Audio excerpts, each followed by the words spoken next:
Hello, this is the Stories Beside channel. I release videos every day for you. Subscribe and click the bell. Michael, I don't understand how you could. Adriana shouted to her now ex-fiancé. It turns out that you have been deceiving me all this time, fooling me, telling me about our happy future, and in the meantime spending the money we had saved for the wedding on your expensive clothes. Adriana stood with tears in her eyes next to a small leather suitcase, which, as it turned out, belonged to her Michael. The girl had discovered this suitcase quite by accident when she decided to clean up their shared apartment with her fiancé, driven by curiosity. And she had never seen anything like it at their home before. Adriana opened its lid and marveled. Inside was full of branded men's suits and all sorts of accessories, starting with expensive watches and ending with elite perfume, the price of which started from a few tens of $1,000. Amazed by so many luxurious things, the girl naturally suspected something amiss when the groom returned home from work. She asked him regarding the treasure she had found. And then so the bitter truth came out. It turned out that Adriana was far from the only lover of the supposedly successful young top manager. And his work, as it turned out, was not at all connected with the signing of multi-million-dollar contracts for the supply of industrial equipment. As Michael himself told her about that, alas, everything was banal. Just Michael earned a living that entertained wealthy, mature women, who in exchange for his services as just and gave the guy such fancy gifts. As for the young man, he was not only not against all this, but on the contrary, took from each of his girls exactly as much as her purse was deep. Unfortunately, Adriana herself fell for the tricky Alfonso. That, with the help of numerous promises, marriage, and a wonderful new life, persuaded the girl not only to take on all the costs of paying for their rented joint housing, but also regularly took from the poor nurse most of her already modest salary, on which, among other things, he updated his premium closet. Learning this from the groom himself, that he did not fail to tell her of his true purposes, Adriana sent righteous anger and made Michael the most real scandal. My dear Adriana smiled wryly in response to the girl's indignation. Swindler, well, you did not really think that I will marry you. I'm still too young. Still, as they say, to walk in the groom. And then I'll give you some nice presents, or don't you remember? Or the church earrings, and a gold-plated bracelet, just right for your level. So there's no point in thanking me. You didn't miss out either. Aren't you ashamed of yourself? Almost crying, Adriana asked him, "You've been stealing from me all this year. I worked 2 and 3 shifts for you to earn more money for our wedding. And you never brought a penny home. They go straight to our account." Adriana, how you explained to me about your recent lack of money, remember? I wonder if you went out with other women in those suits, while I thought you'd be lost in your perpetual dealings. God, how could I have been so stupid and not realized? Adriana turned away from her fiancé and covered her face with her hands, unable to cope with the unrestrained task. To think how naive she had been at her 24th birthday. Michael kept telling her that there was only a little bit of time left to wait, and that he was doing everything he could to make sure she and he didn't need anything. After the wedding, the groom promised her a huge house, a 2-car garage, and a sea of all this, from which any normal girl, dreaming of marriage, would immediately set her heart. Now all his promises turned out to be an empty lie. The bastard was just using her and nothing more. You should be grateful to me. Michael grimaced. I could have lied to you now. But I told you the whole truth. I truly feel sorry for you, Adriana, because with your looks, you'll never find a normal, rich fiancé, and you're at risk of being alone forever. Alone. I'm sorry, but that's the truth. The only reason I took so long with you was because I didn't want to hurt you. I thought I'd squeeze everything I could out of you and ride off into the sunset. Then you would have some bitter but beautiful memories of our unearthly love. And now I'm sorry, but you forced me to finish. He didn't have time to finish, because Adriana turned around and slapped her ex with all her might, leaving a huge mark on his cheek. Michael hadn't expected that. and even shrieked with indignation. Grabbing his face, he looked at his former bride with eyes full of contempt and anger. But here sits one miserable mouse. You'll rot in your hospital, ducking out after the invalids until you're in their place yourself. I'm a nurse, not an orderly, the girl said in an icy tone. But thank you for reminding me once again not to shed tears for you. You're not worth a single one of my tears. You bastard, get out, before I call the police and you never come back into my life again. Or I'll tell them about your scams in no time. Whoever needs to know, you miserable gigolo. In response to the last compliment, Michael proudly raised his chin and did not say a word. He slammed the lid of that ill-fated leather briefcase shut and then left his former lover's apartment, slamming the door loudly in farewell. Adriana was shaking in the middle of the room like a fever. The incident had wounded her to the core, though she was able to escort the scoundrel out with dignity. She walked over to the large full-length mirror in her bedroom and scrutinized herself from head to toe. Yes, it was hard to call her beautiful. 2 skinny arms and legs, 2 pale skin, and 2, in Adriana's own opinion, big dark gray eyes. All this made her look like a heron. But at the same time, the girl was not devoid of flexibility, grace, and most importantly, innate charm. All this more than compensated for those perceived shortcomings of appearance, which Adriana actually more invented herself than it was in reality. However, the words of her former lover offended her. Was she really so hopeless that no normal man would ever want to build a family with her? The girl slowly sat down on the edge of her bed and wrapped her arms around herself. She was so cold that she was thrown into a high fever. The stress Adriana had experienced that day had involuntarily made her reconsider some important points in her own behavior.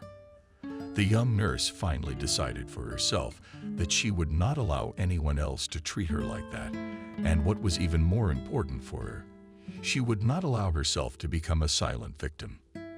Adriana moved to the capital from a small provincial town a few years ago, as there was no place to work in her homeland. The girl grew up in a simple, modest family, which never had much money. Adriana's parents had to save literally every ruble so that the girl had everything she needed. Her mother Betty worked as a cleaner in the local house of culture, and her father Ethan earned his living as a car mechanic in the only workshop in their town.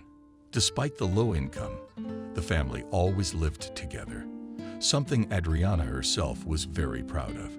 She loved her parents and tried to help them in everything she could. It happened that Adriana often came to her mother to clean the floors in the large assembly hall and on the stairs between the floors of the provincial DK. The building had 2 floors, but there was always plenty of work. It was still the only place in town where people came to see the capital stars, who occasionally escaped to them, and discos were held there all the time. Young people liked to dance, and where else could they do it but in the club? After every weekend, Betty had to clean all the rooms alone. Young Adriana, being still a schoolgirl, always helped her in this, having previously taken off from school from lessons. Teachers were aware of the difficult financial situation of her family, and therefore treated such defendants calmly. Moreover, Adriana was always on good account with teachers, and even if she missed some material, always quickly caught up. Here the girl and learned from a young age the price of hard physical labor. Adriana sincerely admired her mother and her resilience and diligence. She was often amazed at how some of her school friends complained about their own family. Not only were they not given pocket money, but they were also regularly forced to clean their room. Adriana herself, accustomed to order and cleanliness in everything, could not even imagine that she would reproach her beloved mother for something. Betty was not able to provide the girl with money for lunches, but she tried to spend as much time as possible on household chores and cooked simply amazing buns, which she was always so thin. Her daughter was happy to take them to school with her as a skewer. All the money that Adriana sometimes received from her parents, she put into a neat piggy bank. And in August, before the start of the next school year, she would buy everything she needed with it herself.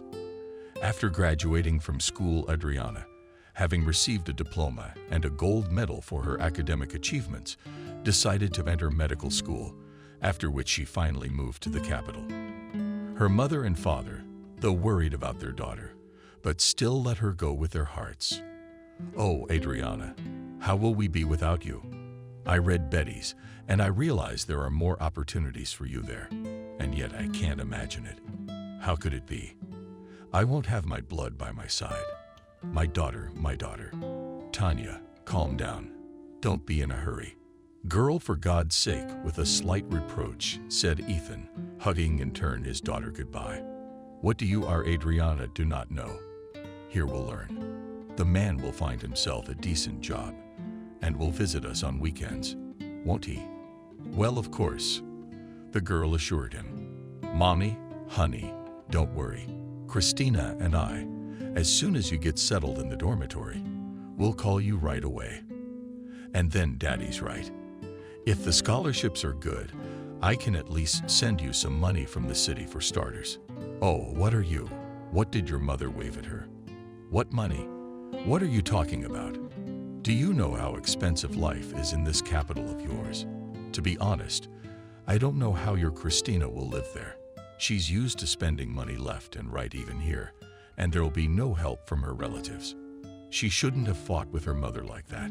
She should have stayed with us and gone to work in the cowshed like Kathy insisted."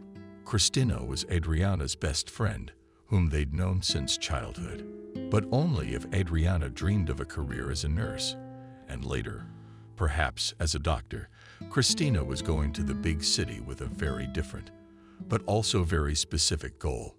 The daughter of a milkmaid was going to become no more, no less than a manicurist, and in the future to open her own beauty salon. Naturally, her mother Kathy, who had worked all her life as a milkmaid on the local farm and saw her only daughter exclusively in the same role.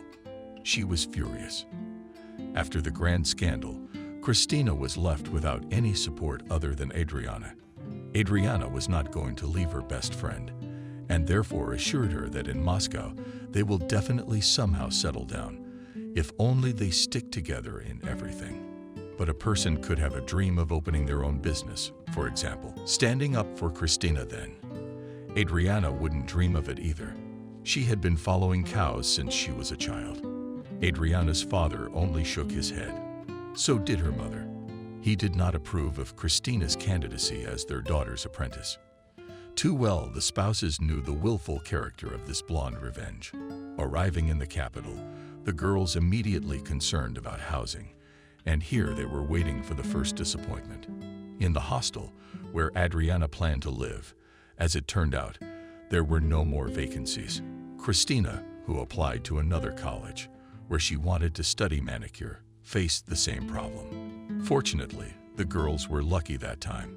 They saw an ad at a bus stop not far from the medical school, and after calling it, were able to rent a small room on the outskirts of one of the neighborhoods. The elderly woman who gave the accommodation was very pleased with Adriana, but looked at Christina with some skepticism. "You will not drive the boys?" she asked sternly. "I mean, it's forbidden here, and if I find out, I'll kick you out. And money up front, paid incorrectly." Christina only rolled her eyes theatrically. She was already used to the fact that because of the bright appearance and power in the character, most of the elders perceive her only as a coquette. The latter, however, was not far from the truth.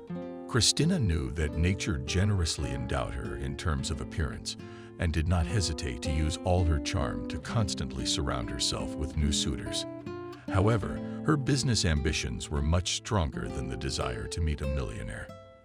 The girl was determined to prove to herself and all those around her, including never believe that I am her mother, that she can succeed in this harsh world, relying primarily on her own strength and skills. But it would be nice to meet a rich man, of course. Christina thought dreamily to herself, looking at the old lady of the room. "Listen," the girl said as politely and friendly as possible. "What guys? Cindy, what would I be completely uninterested in? I came here with Adriana to study. She's going to medical school to be a nurse, and I'm applying to the service industry. I want to start my own business." The woman instantly squinted, looking at the wide smiling blonde service industry. You say, but with irony, she said, we know such people come every year, thinks that get rich quick, that it's all so easy. And there were models and actresses, and even one real writer from some village. She thought she'd sell her writing to some publishing house and live like a queen. Only they all ended up the same. At Cindy's panel, Christina exclaimed indignantly, "You can't just lump everyone into the same category. We could leave. Go away, for God's sake. Your business," indifferently replied the elderly hostess Adriana. "Let her be the only one left. Good girl. You can see she's going to do something. And I told the truth about you, for it's not the first time I've seen people like you." Adriana, trying to stand up for her offended friend, somehow managed to convince the landlady that they would behave properly and that Cindy was deeply mistaken about Christina, so finally agreed to leave the blonde girl at her place for a stay.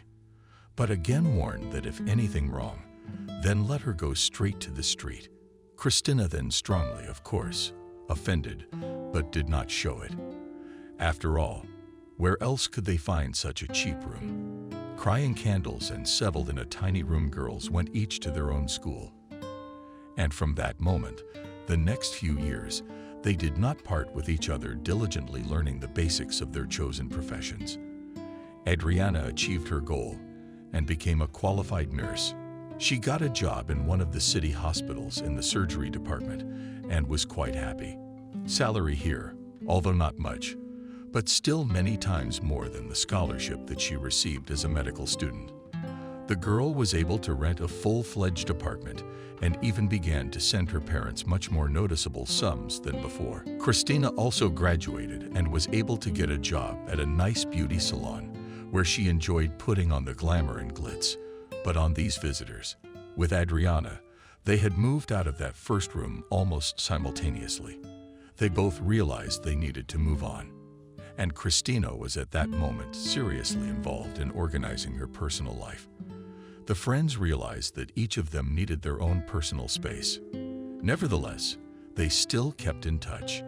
They met a couple of times a week to discuss all the latest news over a cup of coffee and together experienced their own ups and downs. If Christina was doing just fine with the opposite sex, and she could easily have affairs with 2 or even 3 candidates for the position of the ruler of her heart, Adriana was quite different.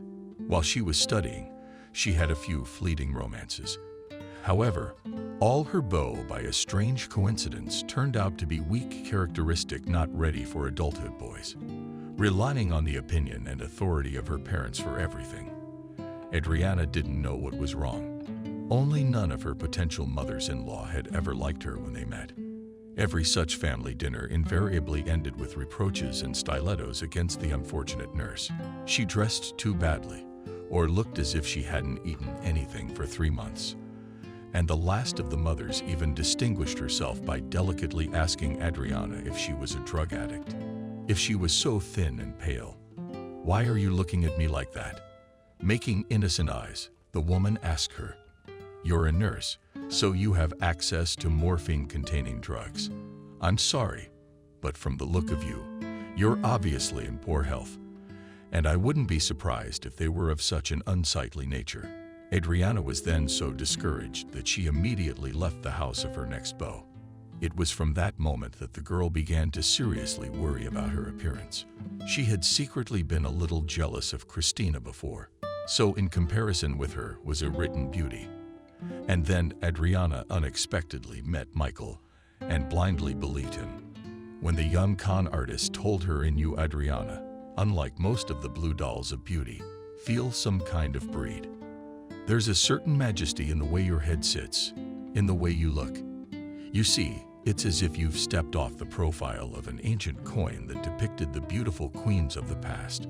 Michael was a persuasive man. He had a way with words. Though why was Adriana surprised? It was, frankly, part of his job. "I don't understand where you get all these weirdos from," asked her, amazed by the stories of the girl Christina. "Not only that most of your guys are naturally human, but the last one turned out to be a crook." "How so?" Adriana lowered her eyes ashamedly. I don't know. She shrugged. They all seem so kind and affectionate in the beginning. I just don't see the trick in them. You can't see beyond your nose. Her friend answered her somewhat harshly and angrily put the coffee pot and cup on the table. They use you as they need to at their pleasure, and then throw you away like you're trash. Mommy won't let them date you. You see, you're a disgrace. And that Michael of yours is a jerk. Adriana folded her hands in her lap and could hardly hold back the tears falling down her throat. What am I going to do now, Christina? How can I go on living? I didn't just love him. I trusted that scoundrel, you know. I trusted every word he said. He's ripped me off.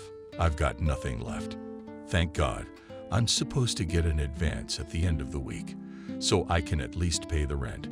Christina shook her head unhappily and looked at her friend with a critical eye. Then suddenly suggested Adriana, and if we change your image, make you a searing brunette, or will you dye yourself red? We have a dangerous tigress. You'll have men falling at your feet in droves. I guarantee it. How's that sound? If you want, I'll make a deal with the girls at the salon. We'll take you in without waiting in line. We'll make you look so good. What? What's the point? Adriana looked at her sadly.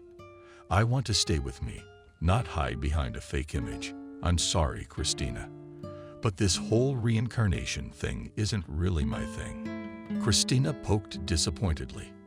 Well, for nothing, what are you putting across on yourself ahead of time? Of course, no one is to blame that you have a very modest appearance, but it can be fixed.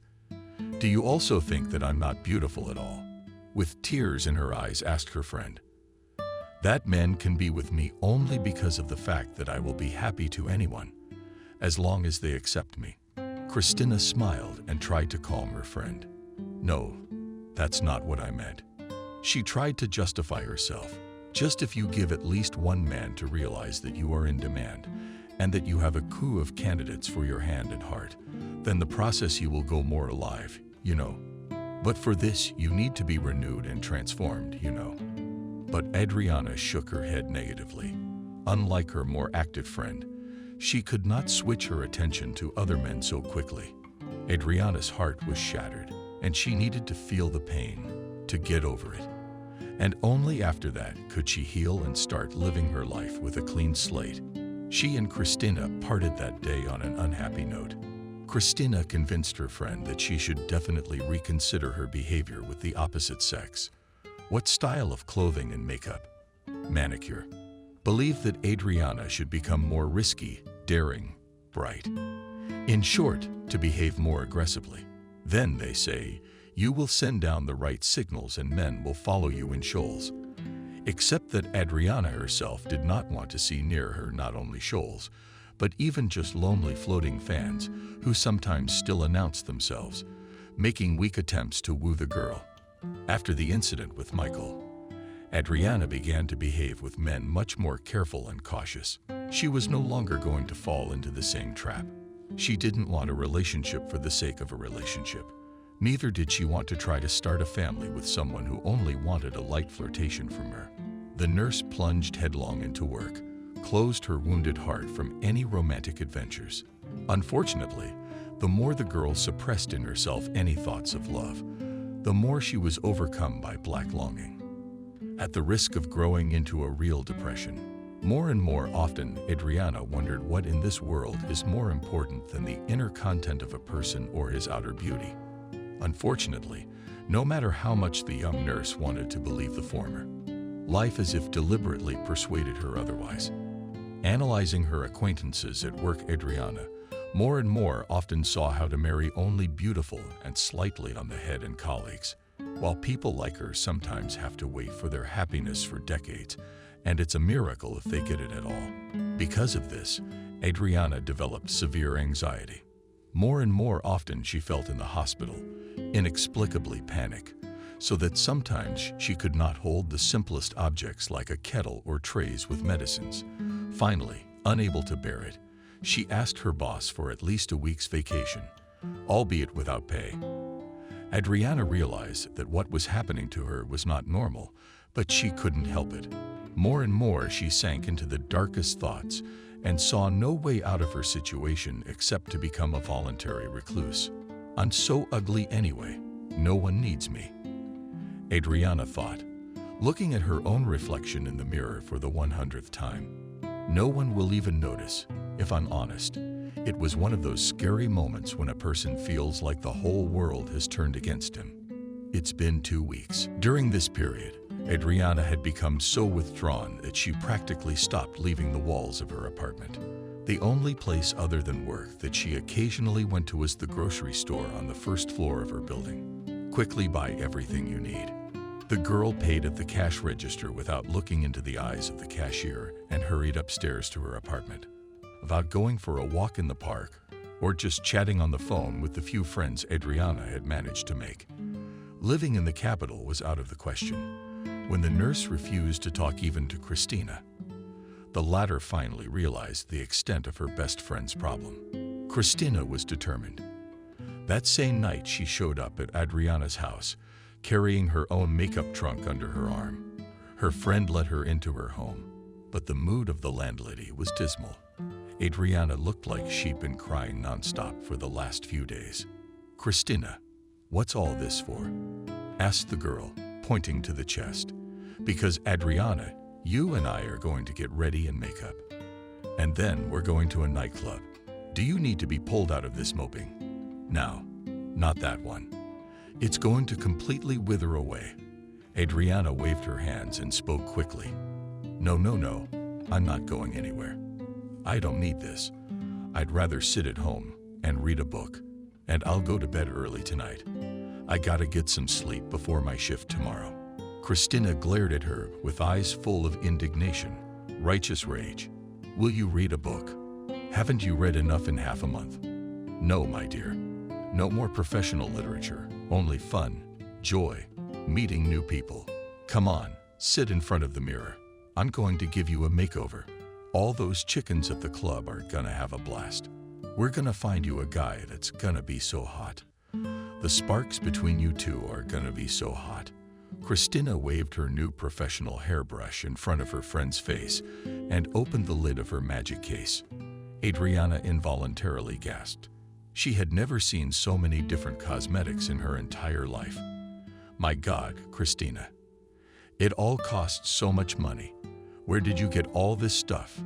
In response, Christina slyly raised one eyebrow, instantly turning into a sly beauty. "Do you think you can get far on just fines? My business. And don't think I haven't forgotten about it. It requires a decent amount of money. So I started to study the art of makeup myself. I had a hard time with clients at first, but now I'm getting there. You know, how many women cannot draw anything more complicated than arrows? Well, if it's an important event or, for example, going out in public, they just can't do without someone like me. That's it. And I'm traveling, sometimes on weekends, all over the city take orders." Adriana looked at her friend with sincere admiration. Christina was a good girl. She was moving towards her goal. Not as fast as she would have liked, but she did not rely on anyone. But Adriana gave up quickly. After only a couple of unsuccessful novels, the girl was ashamed of herself. And although she was still afraid that men only see in her that easily accessible prey for their low interests, she still agreed to the entreaties of her friend. "That's right," with satisfaction in her voice, said Christina. "Long ago, you should have been brought out in the people. Great place. This club, Golden Quartz. There is a decent crowd there, and the music is not bad. Just to take your mind off all kinds of bad thoughts." The place Christina was talking about was indeed considered one of the best in the city. The club had a good reputation, and guests flocked there not only from all over the capital, but even from other cities. In addition, there often performed popular pop singers, and sometimes came and some foreign stars. In short, the Golden Quartz was not some kind of semi-underground tavern. It was quite a prestigious place, and getting into it was considered a real good fortune for some ordinary people, as there was a very strict dress code inside. During this period, Adriana had become so withdrawn that she practically stopped leaving the walls of her apartment. The only place other than work that she occasionally went to was the grocery store on the first floor of her building. Quickly buy everything you need. The girl paid at the cash register without looking into the eyes of the cashier and hurried upstairs to her apartment. Without going for a walk in the park or just chatting on the phone with the few friends Adriana had managed to make. Living in the capital was out of the question. When the nurse refused to talk even to Christina, the latter finally realized the extent of her best friend's problem. Christina was determined. That same night, she showed up at Adriana's house, carrying her own makeup trunk under her arm. Her friend let her into her home, but the mood of the landlady was dismal. Adriana looked like she'd been crying nonstop for the last few days. "Christina, what's all this for?" asked the girl, pointing to the chest. "Because Adriana, you and I are going to get ready in makeup. And then we're going to a nightclub. Do you need to be pulled out of this moping? Now, not that one. It's going to completely wither away." Adriana waved her hands and spoke quickly. No, I'm not going anywhere. I don't need this. I'd rather sit at home and read a book, and I'll go to bed early tonight. I gotta get some sleep before my shift tomorrow." Christina glared at her with eyes full of indignation, righteous rage. "Will you read a book? Haven't you read enough in half a month?" "No, my dear. No more professional literature, only fun, joy, meeting new people. Come on, sit in front of the mirror. I'm going to give you a makeover. All those chickens at the club are gonna have a blast. We're gonna find you a guy that's gonna be so hot. The sparks between you two are gonna be so hot." Christina waved her new professional hairbrush in front of her friend's face and opened the lid of her magic case. Adriana involuntarily gasped. She had never seen so many different cosmetics in her entire life. "My God, Christina. It all costs so much money. Where did you get all this stuff?" In response, Christina slyly raised one eyebrow, instantly turning into a sly beauty. "Do you think you can get far on just fines? My business. And don't think I haven't forgotten about it. It requires a decent amount of money. So I started to study the art of makeup myself. I had a hard time with clients at first, but now I'm getting there. You know, how many women cannot draw anything more complicated than arrows? Well, if it's an important event or, for example, going out in public, they just can't do without someone like me. That's it, and I'm traveling, sometimes on weekends, all over the city take orders." Adriana looked at her friend with sincere admiration. Christina was a good girl. She was moving towards her goal. Not as fast as she would have liked, but she did not rely on anyone. But Adriana gave up quickly. After only a couple of unsuccessful novels, the girl was ashamed of herself. And although she was still afraid that men only see in her that easily accessible prey for their low interests, she still agreed to the entreaties of her friend. "That's right," with satisfaction in her voice, said Christina. "Long ago, you should have been brought out in the people. Great place. This club, Golden Quartz. There is a decent crowd there, and the music is not bad. Just to take your mind off all kinds of bad thoughts." The place Christina was talking about was indeed considered one of the best in the city. The club had a good reputation, and guests flocked there not only from all over the capital, but even from other cities. In addition, there often performed popular pop singers, and sometimes came and some foreign stars. In short, the Golden Quartz was not some kind of semi-underground tavern. It was quite a prestigious place, and getting into it was considered a real good fortune for some ordinary people, as there was a very strict dress code inside. And that's why Christina almost fainted when she saw what dress her best friend was going to wear there. "Adriana, are you serious? This is what you're wearing to the best nightclub in town?" Christina walked around Adriana in a circle and held her up by the sleeves of the long, non-slip dress, almost all the way to the floor. The sleeves completely covered her thin arms as well. The girls ended exactly at the bones of her wrist. What was wrong with it? Glancing at Christina in surprise, Adriana interrogated her. "I think it's just right. Elegant. And it makes me look like a serious girl, not someone to have a drink with and spend a couple of hours doing something naughty. But it's not only long, it's almost black. Notwithstanding, exclaimed Christina, you look like a real nun in it, honestly. And why did I spend so much time on your hair and makeup? No, with such an outfit, they won't even let us into the club. Christina, tensely lost, carried on, trying not to smear her own makeup. You were all set to have a great time tonight. Now what is it? The makeup artist's mood has plummeted, especially since she couldn't get Adriana to change her clothes. Don't even try, said Adriana. Either I'm going in this or I'm not going at all. Whatever, shrugged her friend. I'm not your babysitter, am I? I'm not responsible for the consequences of your choice. When the girls drove up to the club, there was already quite a big queue at the entrance. Several tall and muscular guards were scrutinizing each potential visitor, deciding whether or not to let him in. Nearby in the parking lot stood a few expensive cars, among which were sporty ones, and beautiful, sparkling with their cleanliness representatives of the business class. Loud, cheerful music was coming from the club, and some people in line even started dancing in advance, getting into the spirit of the coming fun. Adriana and Christina obediently took their places at the tail end of the crowd when another miniature sports car slowly drove past them. Inside, as usual, was a group of tipsy young majors, representatives of the so-called golden youth.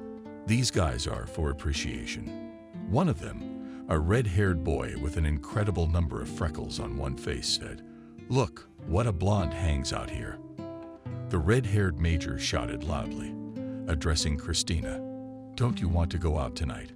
My friends and I are just looking for a worthy companion for a private party." Christina gave the insolent young man an icy stare and then calmly said, proudly raising her head, "I have much more interesting plans for the evening than to play in the sandbox of arrogant children." From the neglected car window immediately stuck out the head of the second guy, curly and sparkling. Snow White clearly beat us in the elite dental clinic teeth. "Wow, what a serious auntie we have here. Look, Grandma, if you don't come with us tonight, you're gonna be sorry. There's a party for people over 30 somewhere else. You must have gotten the wrong idea." The guys were laughing like horses. Christina was all flushed with resentment and indignation. "What a grandmother you are, sucker. I'm only 23. In response, there was an outright cackling. But then Adriana could not stand it and stood up for her friend, as young people have done before. "I would if I were you. Think carefully before insulting a stranger, and even a girl. Aren't you ashamed of yourselves? You're such a tough guy, aren't you? What would your parents say to that? They would probably hate to know that the future heirs of their multi-million-dollar businesses are acting like real marginalized people." The boys looked at Adriana dumbfounded, as if only now they noticed that she was basically next to Christina. After that, the whole company in the car looked at each other. Adriana counted at least 4 people in the car and stared at the nurse with frank curiosity. "Guys, do you see it too?" "I don't think so," one of them asked his buddies. "She's not a ghost. Nuns." "No. Calm down, Rick.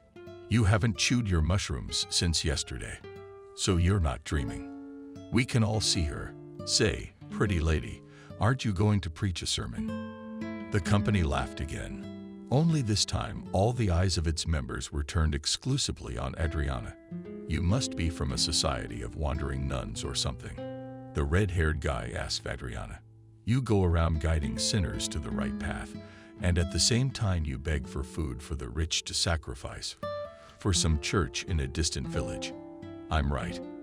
Adriana did not intend to tolerate further such stupid jokes, so she just took Christina under her arm and suggested, "Christina, let's get out of here. I don't like these prodigies at all." "And where are we going?" questioned her Christina. "We still have to wait and wait until it's our turn. There's nothing we can do. We'll have to be patient. Just ignore them and they'll leave us alone." So there is nothing to do, Adriana thought to herself. Perhaps she really should have worn something less conspicuous. The girl looked helplessly through the crowd, and her suspicions were confirmed. Almost all of the waiting beauties were dressed in revealing short dresses, mini skirts or vagina, and glittery lollipops. They, however, were not embarrassed in the slightest, as the girls continued to count about everything and nothing with their boyfriends and girlfriends.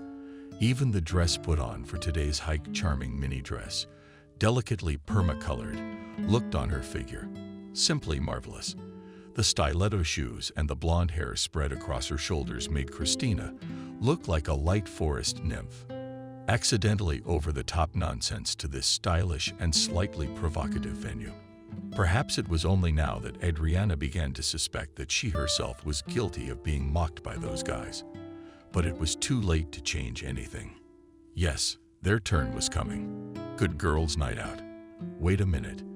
The bulky guard put his powerful hand in front of them, threatening Adriana. The way to the club is that in the cocktail on the dress you can pass. You, sweetheart, will have to stay outside. Why is that? Adriana didn't understand, and again threw her outfit with a picky look. It's a nice evening gown. Why won't you let me in? Christina but her friend didn't ponder the guard's suggestion for long and easily slipped inside, leaving her equals Adriana to deal with her own problems. Adriana hadn't expected such a betrayal from her.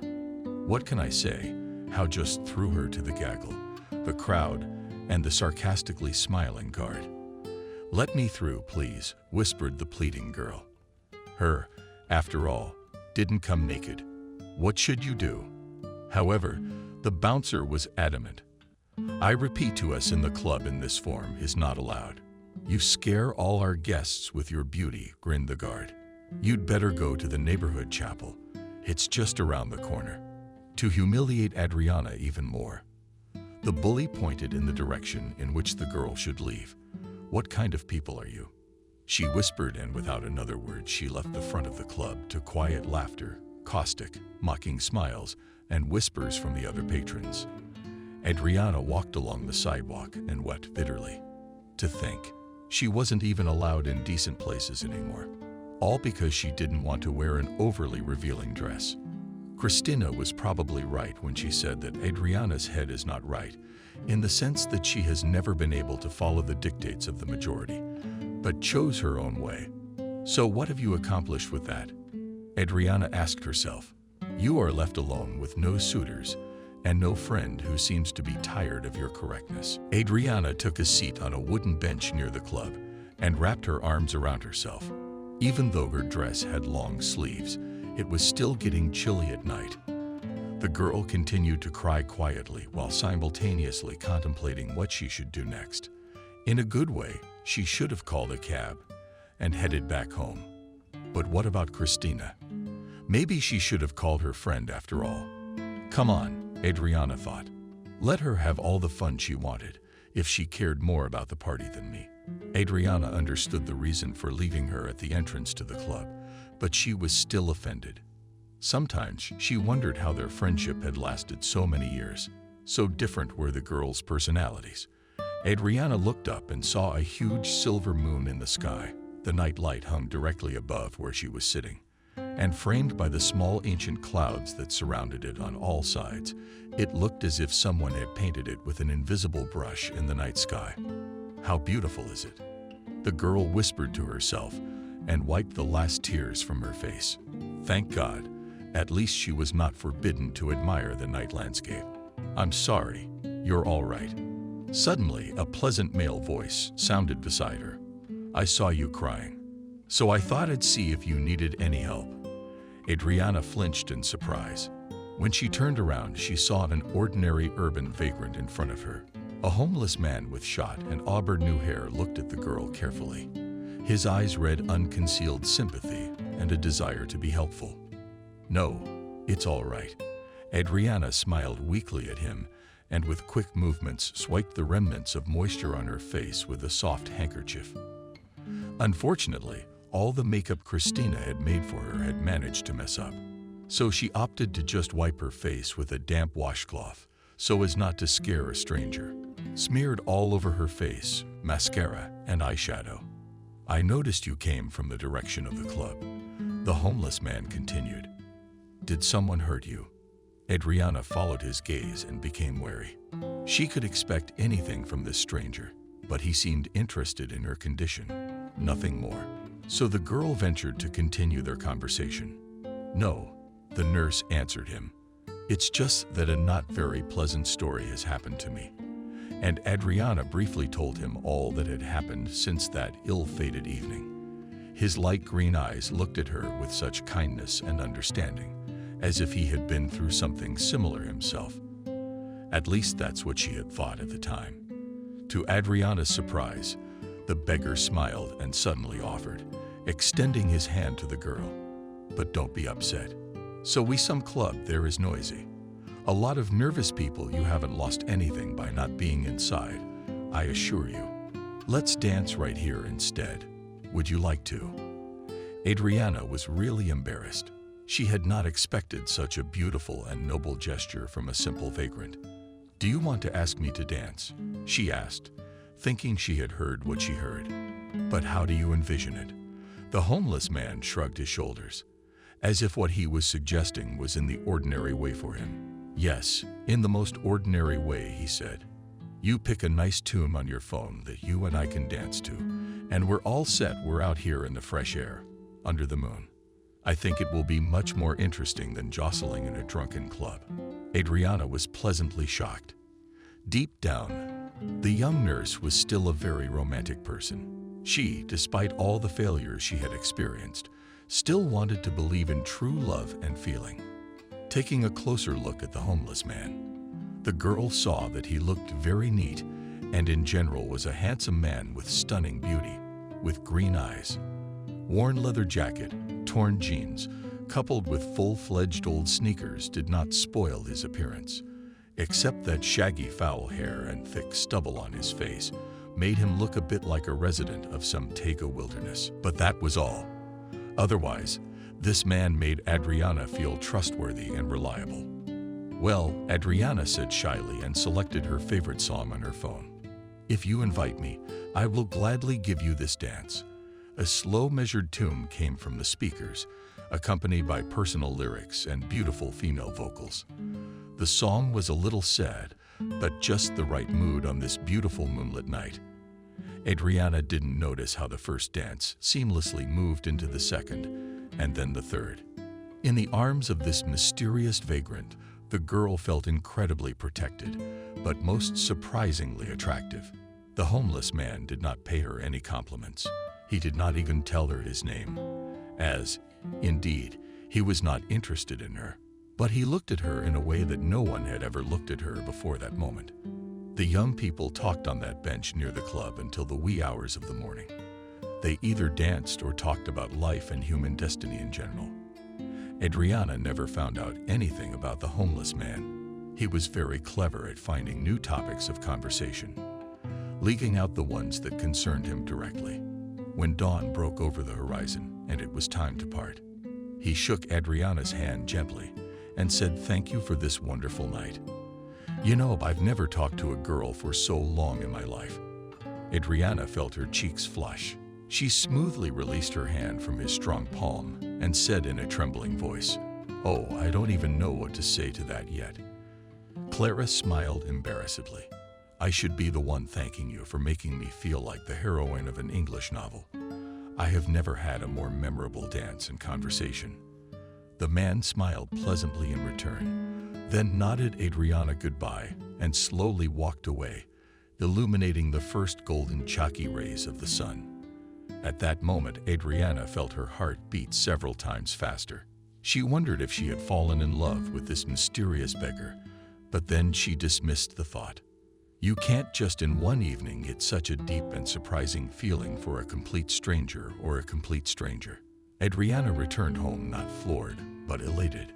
It wasn't like a date or anything that had ever happened to her before. However, the girl was sure Clara would remember this amazing encounter forever. It was as if it was a tiny piece of the truest fairy tale, magically peeking into her life. Returning home from work the next evening, the board found Christina sitting under the door. The girl looked distraught, and a large cream and cake was cowering in her lap. Finally rising proudly, Christina said. Her voice was tired, but still as demanding. I thought I would have to look for you in hospitals and morgues. Why haven't you been picking up the phone all day? Do we have anything to talk about? Adriana answered the question with a question. And don't act like you were suffering, like you didn't know I had the day shift today. Her friend's beautiful eyebrows drew together at the transfer. Adriana had never spoken to her like that before. What, are you still waiting on me? She was surprised. Come on, it's no big deal. I'd brought you a cake. Come on, let's sit and drink tea. I don't eat sweets anymore, Adriana said dryly. Too sweet for me. Then Christina couldn't stand it and put her hands to her sides and looked into her friend's eyes defiantly. Look, but it's your own fault for what happened. She admits it. I told you to change your clothes, not to wear that stupid dress. Remember? No, you should have just stuck your horns in with that goddamn rag like you always do. The only thing worse would have been if she'd come in a village shawl. Adriana looked at her with the darkest look she was capable of. You left me there. You were the only one who didn't care about me at all, just so you could be on the dance floor with the other guys dancing. Christina rolled her eyes and clicked her tongue. Oh, why are you making such a drama out of everything? They were all laughing at me. Christina, do you even realize that? Resentment came up to the girl's throat again, a nasty, sour, taken horse of tears. She couldn't hold in her soul all those feelings that were bursting out. And all through this hard day, she couldn't stop. Who am I talking to? You always care about one thing and you don't care about other people at all. Of course, who am I, Gray Mouse Adriana? And who are you? The first beauty in the neighborhood, Christina Kumitsina, and you always used me as a backdrop, so you wouldn't look like a winner. Unattractive girlfriend. Is that what I am to you? It's a shame I'm just now realizing that. And you know what I want to say to you. Thank you. Because despite what you did to me, I had one of the best nights of my life, and I don't regret going to that damn club with you.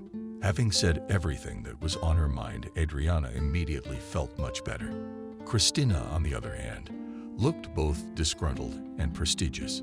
Apparently, she had no way of knowing that she had seriously offended her friend. And one tactic was not enough. Adriana, she said in a quiet and serious voice, if I didn't know you from childhood, I'd say you were just jealous of me. Her friend furrowed her brow. But I know that can't be, because then you would never help me so much and you wouldn't tolerate my character, which, as I know very well, is not easy. Christina raised her eyes to Adriana, and she saw a look of genuine regret in her friend's gaze. I must get a little carried away sometimes. I know, Christina continued, but I've never used you to make you look better. I swear. On the contrary, I've always felt like you underestimate yourself, putting yourself in some stupid frames when all you have to do is choose the right image for yourself. But as she shook her head and pressed her hands to her face, Adriana couldn't believe her own eyes, but it was true. Christina was crying, and not because of the fact that her nail broke or her holiday styling didn't work out, but for her, for Adriana. The girl felt her heart begin to burn with numerous pricks of conscience. How could she have brought her childhood friend to tears so carelessly? Forgive me, Adriana, Christina whispered through the palms of her hands pressed against her face. I didn't think I could hurt you so badly with it. I'm so selfish, but I'm really going to try to make it up to you. Because if you're not in my life, Adriana, I can't even imagine how I'll be then. Christina could no longer speak. She began to shake and sob, and the cake was ready to fall out of her hands, weakened from the experience. Adriana was touched by her friend's act to the core. For the first time in the whole time of their acquaintance, Christina found the strength to admit her own mistake. For Adriana, it meant much more than 1,000,000 excuses. She hugged her friend and conciliatory, invited her into the house. Come on, Christina. What's past is past. I'm sorry, too. I should have worded it softer, you fool. I've been putting up with it until now. Now it's like I've exploded. Let's go and have some tea. I know your cakes are the best.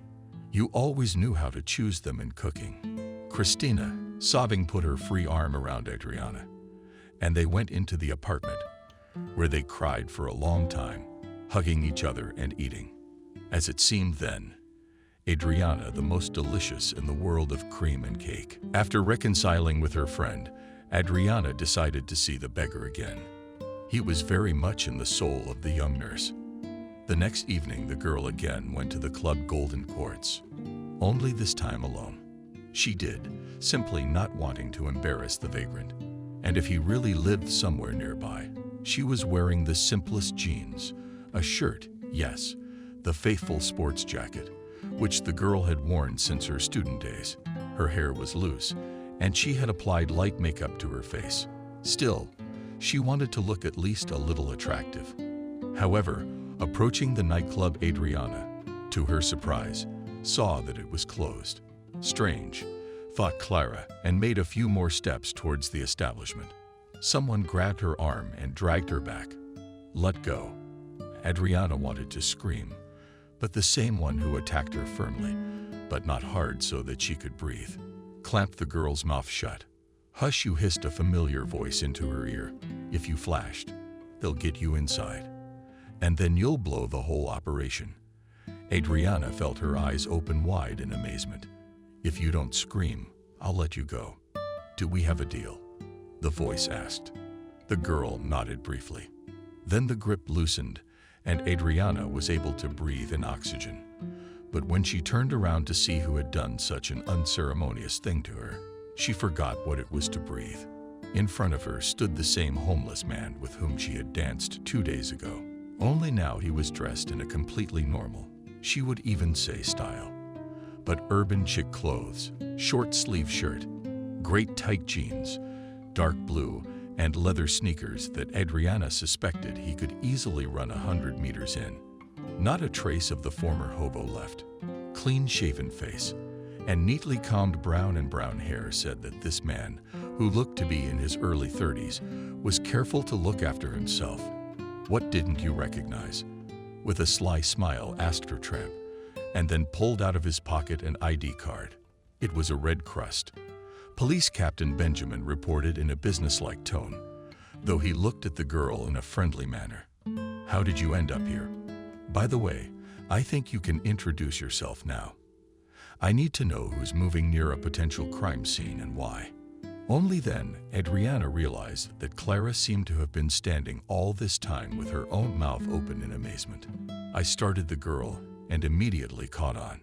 There was no way she could tell him that she was looking for a meeting with him. Instead, Adriana chose to ignore the second part of the question and simply said her name. Adriana, then. Benjamin repeated thoughtfully, as if tasting her name. All right, Adriana, I think you'd better leave now. We got some serious guys working here. We can't have civilians walking around wherever they want. There could be casualties, so you're not homeless at all. I couldn't resist asking, why did you look like that? Benjamin looked at her, please, and then he looked at the front doors of the club. I'd love to explain everything to you, honey, but now's not the time.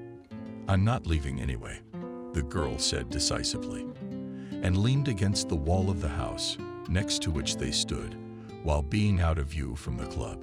The policeman briefly looked out from around the corner and signaled to one of his colleagues, who, like him, were now in hiding. All right, Benjamin said with a sigh. In short, we are catching a dangerous criminal here, and according to our information, he's having a private party at this very club tonight. He made a mistake last time he was here with his company, but we couldn't take him in because it would have hurt a lot of people, so I went under the bum to follow him discreetly. But it was like he sensed he was being stalked. He got away fast. After that, I was gonna go to the station, but I saw you. And today we had the perfect chance to finally catch the bastard. Adriana felt her heart singing a nightingale and a song. So he hadn't danced with her for an assignment, but because he wanted to. She suppressed with great difficulty the urge to smile broadly in happiness. What did he do? The girl asked curiously. She couldn't believe that she was in a real police story, and it made her a little scared, but also very excited. This guy is the leader of a youth gang, a major from the world of thieves, Benjamin explained. Together with his associates, he managed to rob 3 jewelers in a month. And in the last one, he wounded a man during a holdup, a little older than you. The worst part of the story is that he spends all his money on expensive jewelry, or does he spend it in nightclubs? Adriana felt a tremor in her knees. She hadn't expected it to be so serious. Oh God. The girl whispered and pressed her hand to her mouth, holding back her own breath. She was alive. That girl. Yes, the policeman nodded to her, keeping his eyes on the club. Got off light and alive. Benjamin intercepted Adriana's frightened look and gently stroked her shoulder. Don't be afraid, it's the one who's a thug. He's too impulsive, too risky. He can smell danger a mile away. But if you sneak up on him right, he won't have time to react. Not enough experience. I promise you, Adriana, we'll get him tonight. But just promise me in return that you'll sit here quietly and you won't go anywhere. No matter what happens, you got me. Adriana looked at him with a slightly detached look. Too many thoughts were running through Autumn's mind at that moment, but she nodded nonetheless. That's good, exhaled the captain, and immediately focused on something that was happening in front of the club itself. A split second later, he grabbed a walkie-talkie from his belt and quickly informed someone. Attention, everyone. Subject is exiting the building. Repeat, redhead is exiting the building. All units be on the lookout. Adriana didn't even get a breath. Benjamin's already gone. He was so quick to dash toward the perp. At the same second, the remaining policemen rushed out of the other cars. Adriana squatted down and cautiously peered out from her hiding place. She counted about 10 police exploits, all silently, like shadows and shouting, surrounding 5 young men in brightly colored clothes who were obviously members of the very gang. The nurse squinted, wanting to get a better look at their leader. And then she got an electric shock. The red-headed leader of the gang was the same Spring, the guy who had bullied her with his buddies. The day she and Christina decided to go to that ill-fated club, it turns out she and her friend were literally on the edge of disaster. Who knows what would have been behavior with them even more rude and impertinent. The girl shuddered with horror. She felt sick at the thought. My God, Adriana whispered to herself. And at that moment, loud shots were heard. The girl clamped her hands over her ears so as not to accidentally deafen, and pressed herself as tightly as she could against the wall. At some point between the shouts of the police, the profanity, the criminals, and the whistle of bullets, but heard a familiar creak. From her heart, she was instantly pricked by Benjamin, thought the girl, and wanted to stick out, to see what was going on, as she felt that somewhere very close to her ear body, a stray bullet. Adriana did not remember how she managed to deflect back behind the wall, but the brick in the place where she had just been sitting crumbled, sprinkled directly onto the asphalt. Some feeling much stronger than fear unconsciously pushed Adriana forward, and the girl, in spite of the danger she had just seen, rushed to the policeman's aid. Benjamin, now no longer shyly, shouted she and the other officers of order. Just behind Red and his accomplices looked at the young nurse with surprise. The girl quickly found the captain with a glance. He was lying not far from the door of the club, and judging by the huge pool of blood beneath him, was badly wounded.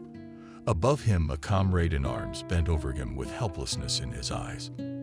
Let him through, shouted Adriana, and quickly ran up to the young man. Collapsed to his knees. Next to him, all right. I'm a nurse, the ambulance was called. Yes, nodded her coworker Benjamin. He's got a punctured artery.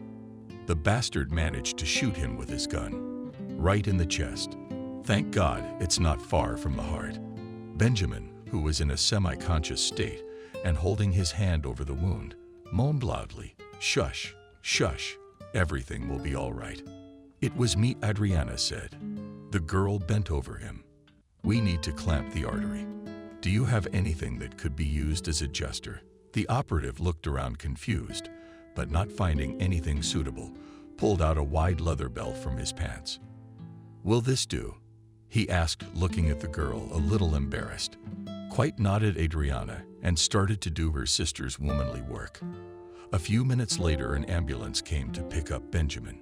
By an unfortunate coincidence, he was the only one injured in that shootout. The man lost a lot of blood, but the doctors did everything possible to save his life. And one of the policemen even acted as a blood donor for his captain thanks to a timely transfusion. The operation was successful, and now Captain Benjamin was facing a long recovery. As soon as it was possible, Adriana immediately visited her new acquaintance. Benjamin did not hide the fact that he was very happy to see her. "Thank you, Adriana. You seem to have saved my life." The captain thanked her with a smile. "I still can't believe it, that I was so lucky. I had a real nurse with me on a mission." Adriana laughed softly and touched his arm gently. "Tell me, why was I so frightened when I heard you scream? I don't remember at all how it got to you." The girl covered her eyes with excitement and immediately felt Benjamin gently squeeze her fingers. "And it's all right. I'm alive, and that's the most important thing. But you know, now we just have to go on a real date. What do you think?" Benjamin tried to laugh, but his face immediately creased with pain. Obligingly promised him Adriana, and his girlfriend howled at the belts wearing the captain's chest bandages. "Only first you fully recovered, and for this, you will have to strictly comply with all the requirements of the doctor, including the prohibition of any attempt to laugh." The young people, understanding, smiled at each other. Adriana could not explain the feeling, but she felt as if she had known Benjamin for years. "I hear you've been nominated for an award," she spoke softly. "You're a hero now. You know that?" Benjamin averted his eyes in embarrassment. "Yes, there is such a thing. But what good was it if the loot was never found? I'd get a percentage of the jewelry." Adriana frowned. "What are you talking about?" Benjamin's eyes instantly became sad, and the fingers of his left hand clenched into a fist. "Yes, the owner of that shop. He promised me money. It's like a good reward. And if I find all the goods for him and bring them back. My mother's suffering from cancer. That's why I agreed to risk my life. Get the closest to the gang. I was hoping this reward would get my mom started on her treatment. There's some new technology for irradiating cancer cells. It's very effective, but it's also very expensive. So we wanted to try it. Then Mom would have a real chance at recovery. Now I think I'm right back where I started. Where's the gold, the diamonds? Nobody knows except these thugs, and they're not likely to come clean under questioning. They're too bold." Adriana understood that the young policeman himself was in despair, but she could not help him in his search for the stolen jewelry. But the girl had another equally interesting idea, which she hurried to tell Benjamin. "Look, what if I helped your mom? I'm a trained nurse after all. Can you give me the address where she lives? I'll come over a couple times a week to give her an IV or help her with the chores. It'll make her feel better. At least while you're recovering here." Benjamin's face lit up with a grateful smile. The policeman nodded. "That would be great. Thank you, Adriana. I promise. As soon as I get out of here, I'll be sure to thank you in a human way." The captain wrinkled his nose slightly, trying to pull himself up higher in the bed. But Adriana stopped him. Don't get up. You'd better avoid any sudden movements right now." Taking her mother's address, the girl went there and told Cindy. That was Benjamin's mom's name, about the situation. At first she was scared and cried because she was worried about her son, but Adriana managed to calm her down. "Don't worry, everything is fine. Now in Benjamin's life, there is nothing threatening. Of course, he will have to spend a couple of months in the hospital, but that's nothing compared to the fact that he is alive. Isn't that right?" The old woman smiled through her tears. "Yes, Adriana, you're right. So Benjamin sent you to look after me while he's away, hovering. Oh my. He always said he didn't trust outsiders. But if he's chosen you, then something has changed in his life." Benjamin's mother looked at Adriana carefully and smiled kindly. The girl's heart dropped. Cindy was the first of her beau's mothers, who treated her completely normally, you could even say friendly. Adriana decided to herself that this was a good sign. Maybe she would still be able to help this beautiful woman whose son risked his life every day on such a responsible and important service. From that moment on, it was like that. Twice a week, the girl came to Benjamin's mother and helped her cook or cleaned her house and made sure she had all the necessary medicines. If something was missing, Adriana went to the pharmacy and bought the missing drugs without question, without thinking that she was spending her own money on them. In addition, Adriana left Cindy in unnecessary systems and just drips of liquid drugs, all strictly in accordance with the prescription. The women quickly became friends and often chatted over tea about all sorts of things. Adriana even dared to tell her about her history with Michael and why she couldn't trust other men lately. Cindy smiled understandingly. "You had the most normal reaction to betrayal, darling," the woman assured her. "Before my illness, I worked as a psychologist in a private clinic and counseled many important patients in politics and business. So I know a thing or two about people. Don't doubt it." Adriana was surprised, but did not interrupt her. "And that," continued my Benjamin, "he's exactly the same.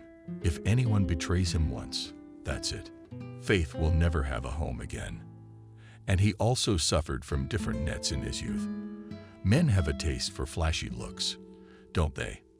My Benjamin was no exception until one day he burned himself so badly with me that he couldn't look at a woman for years.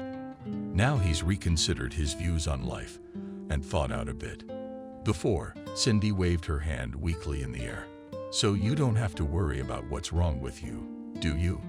You'll see, Benjamin, you didn't meet him for nothing. It seems to me that he has finally chosen a faithful bride for you, one who loves him, not his rank." Adriana blushed to the roots of her hair, but she did not dissuade the woman from what she had said. She would be happy if things worked out between her and Benjamin, and she was glad her mother liked her. 2 months later, Benjamin was finally released from the hospital. All this time, Adriana never stopped visiting him, and a clear emotional bond had been established between the young people. They started dating for real, and as promised, Benjamin went on a first date, but only not in a restaurant, but in a good Italian cafe, where they served just amazing pizza and 10 varieties of coffee.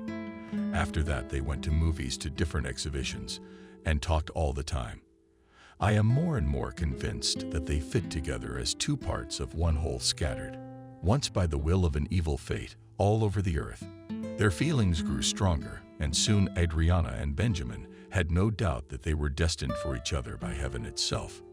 Benjamin would have been glad to propose to his beloved, but he was constantly gnawed by thoughts of his mother's condition. The fact that she was ill, and he could not help her at all, knocked the policeman out of the rut, and he could not just leave it like that. The search for the contents of the jewelry store continued, but so far had not yielded any tangible results. The redhead seemed to be playing cat and mouse with them, constantly pointing out to the law enforcement officers false points on the map, where, according to his assurances, the very treasure was kept. Adriana was coming home from work early one morning. She had just had a night shift the day before, and the girl was going home, dreaming only of getting a good night's sleep. Suddenly, at one of the crossings, she noticed a little boy of about 8 years old, obviously a street kid. The boy ran up to all pedestrians without exception and said something to them, pulling everyone by the sleeve of his clothes. However, adults all as one unanimously waved him away, saying, "Leave us orphans alone. We have no money ourselves, and we have no money to feed you." Finally, the boy ran up to Adriana, and looking at her pitifully with his huge blue eyes, he asked, "Auntie Honey, please give me some money, at least a little bit. I'm very hungry. I don't even have change for bread." The boy went into the pocket of his old jacket and suddenly took out a beautiful gold ring. "What can I give you in return? But I beg you, don't leave me without everything." Struck by the sincerity of the boy, the entourage knelt down in front of him and asked poor little one, "What is your name? And what's the matter with your parents?" Do they even know that you are running around here all alone and even hungry?" The boy looked at her for a couple of seconds, obviously considering whether to trust her. Then he answered, "My name is Sam, and my mom died a long time ago for 3 years, as I live with my stepfather. But he drinks all the time, and while crying me for nothing. And he makes me beg, or sell rings and earrings, and he gets all the money." Tip shook her head sadly and gave little Vida some money. All she had on her person was cash. "Here," said the nurse. "Take it. You buy yourself something to eat. Just why don't you give me anything?" "All right." Gratitude flashed in the boy's eyes, and he carefully put the money in his pocket. "What about the ring?" he asked again. But the girl refused. "No, thank you. Keep it." She smiled affectionately. "You should take it to a pawn shop. You'll get some more money. You and your stepdad can buy groceries to take home." Tiny shiny tears showed in Sam's eyes. "What kind aunt are you?" exclaimed the boy and hugged his benefactor. The advice of such a gesture made the boy's heart ache. Poor little boy. She thought to herself that such a little one had already seen so much grief. It shouldn't be like this. Why did he have to go through all this? When she returned home, she found Benjamin there. The policeman sometimes stayed for a couple of days at the girl's house. Now he was standing in the kitchen at the stove, making breakfast for his sweetheart. "Oh, and you are worked up?" Adriana asked him. "No," smiled at her groom. "Even if I'm 5 minutes late, nothing important will happen there without me. I'll feed my favorite bride." Benjamin tenderly embraced Adriana just at the moment when she was surprised to find and take out the gold ring from her bag. "What did Sam suggest?" "What do you have?" asked affectionately young man and looked more closely at the ring. "Just a souvenir," Adriana explained. "A homeless boy tried to give it to me in exchange for change. I had something to give him. There was nothing. Well, I gave him the money, but I didn't take the ring. It's not human after all. He's already got a lonely drunk who doesn't look after him. But how can I take anything else from the kid? And look, he still managed to give it to me. Probably when he threw his arms around me." Adriana holds out the ring to her fiancé, and he takes a closer look. Froze in place. "Where did you say you saw this boy?" asked the one at the crosswalk near the pharmacy. Answered the bride. "What is it?" "It's a ring from the same batch of stolen jewelry I told you about." With fire in his eyes, explained Benjamin. Trying the description, everything matches. Plus, I saw the photo in the catalog. You can't even imagine. How much is your souvenir really worth? That same day, Benjamin and the group went to the intersection first. Benjamin personally talked to Sam and explained to him that he and his friends were looking for bad people, and he, Sam, could help them solve an important case. The boy, who immediately liked the kind eyes of the policeman, perfectly understood that they wanted to talk to his stepfather. So he calmly took them to his house. Jack, the alcoholic and foster father of the boy. After Benjamin and other operatives nailed to the wall admitted that he came as a maternal uncle to one of the young members of the gang of robbers, was indeed hidden in the basement, and the investigative team seized and described everything stolen from the jewelry shop the same day. So the gang, having deposited the jewelry to a chronic drunkard, did not take into account one thing, that the integrity of the booty in such a case can be greatly affected by the greed of its temporary owner.